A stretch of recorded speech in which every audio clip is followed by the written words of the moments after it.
بسم اللہ الرحمن الرحیم۔ سب دوستوں سے گزارش ہے کہ ایک بار درود شریف پڑھ لیں۔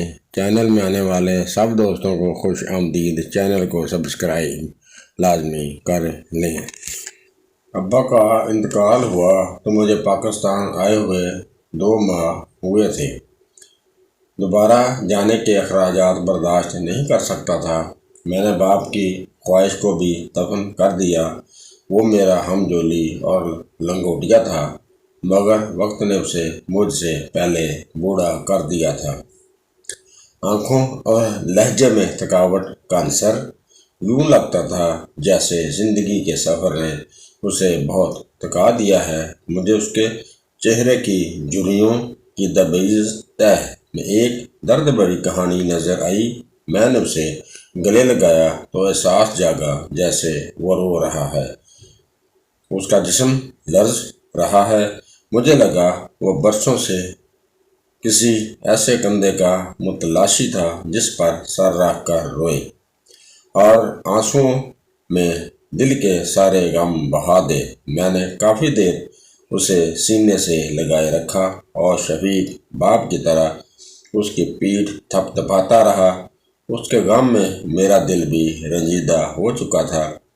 کافی دیر بعد جب مجھ سے الگ ہوا، مجھے دونوں بازوؤں سے پکڑ کر پرجوش لہجے میں بولا، کیسے ہو میرے یار؟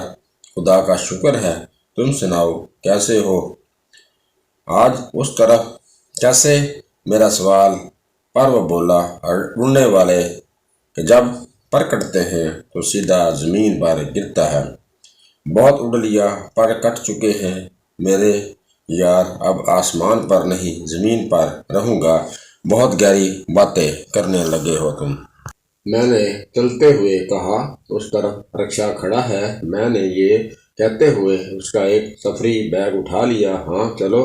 اس نے قدم سے قدم ملاتے ہوئے میرے شانوں پر ہاتھ رکھتے ہوئے کہا، گاؤں میں کتنی تبدیلی آ گئی ہے۔ یہ چھوٹا سا تنگ اڈا کتنا بڑا بس سٹینڈ بن چکا ہے۔ وہ دائیں بائیں دیکھ کر بولا۔ میں اس کی بات سن کر وقت مسکرا کر رہ گیا۔ گھر پہنچنے پر ہمیں 20 منٹ لگے۔ اس نے رک کر میرے 4 مرلے کے مکان کو باغور دیکھا۔ اس بار میں نے اس کے کندھے پر ہاتھ رکھا اور کہا، دیکھ رہے ہو، جس کو 20 سال پہلے چھوڑ کر چلے گئے تھے، تانبے کے برتن کو کلی اور مکان کو رنگ و روگن کراؤ تو نئے ہو جاتے ہیں۔ 4-5 سال بعد کر دیتا ہوں رنگ، بس نیا ہو جاتا ہے۔ اس نے طویل سانس بھری اور بیٹھک میں چلا گیا۔ تائے پانی سے فارغ ہو کر بولا، ہم مقدر سے آگے بھاگنے کی کوشش کرتے ہیں۔ میرے باپ دادا میرے لیے کیا چھوڑ کر گئے تھے؟ دیسی گاؤں میں کچی اینٹوں کا کچا مکان۔ میں نے اس پر کناد نہیں کی، دوڑ لگا دی۔ 25 سال پہلے سعودی عرب چلا گیا۔ 5 سال بعد یہ گاؤں چھوڑ کر سمندری شہر میں مکان لے لیا، مگر مزید بڑا کیا۔ جو میرا مقدر تھا مجھے ملا اور بچوں کا مقدر انہیں مل رہا ہے، مگر ہم اندر کی خواہشوں کو نہیں دھو سکتے۔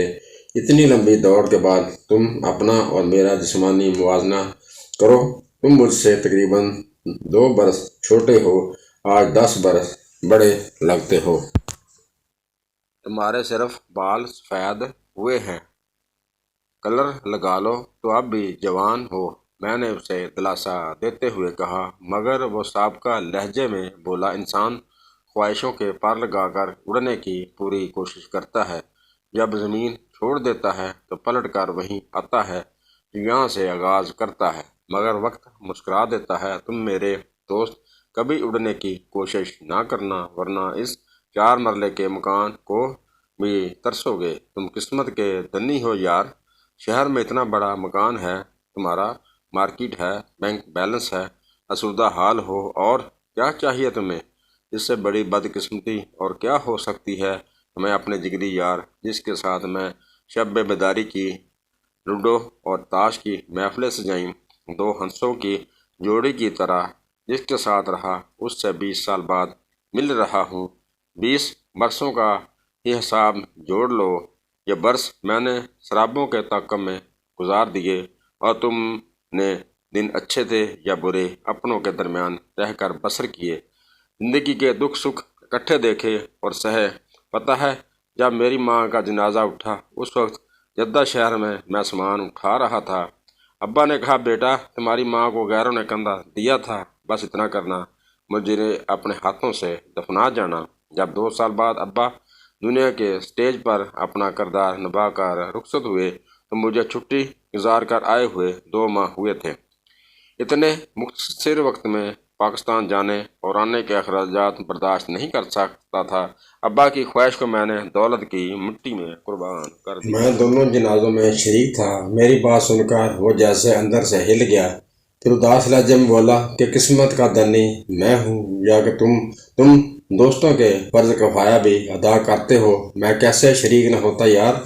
जब तुम सऊदी अरब गए तो तुम्हारे अब्बा मेरी दुकान पर आकर घंटों बैठा करते थे और कहते, बेटा तुम्हारी शक्ल में मुझे अपना बेटा नदीम नजर आता है। वो हमें छोड़कर समुद्रों पार चला गया।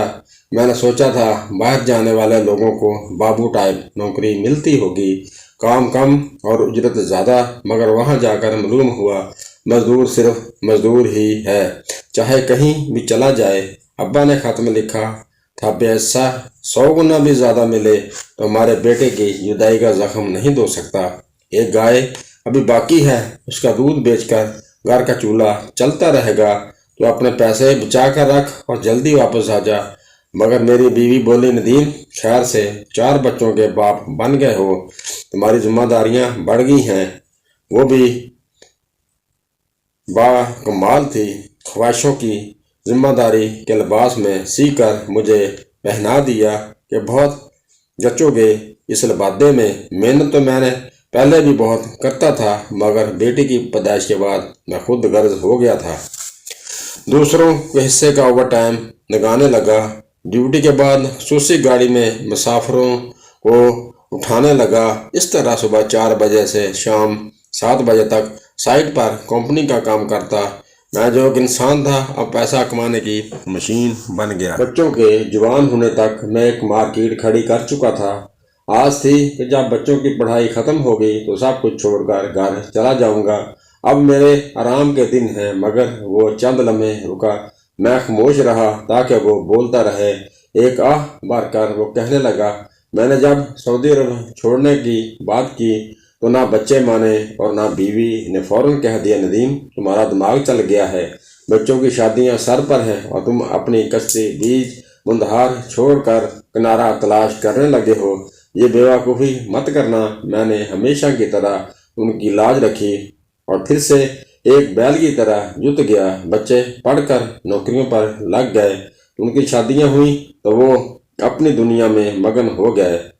इस दौरान बीवी भी हमेशा के लिए मुंह मोड़कर चली गई। एक बेटी है जो हाल अहवाल पूछने आ जाती है।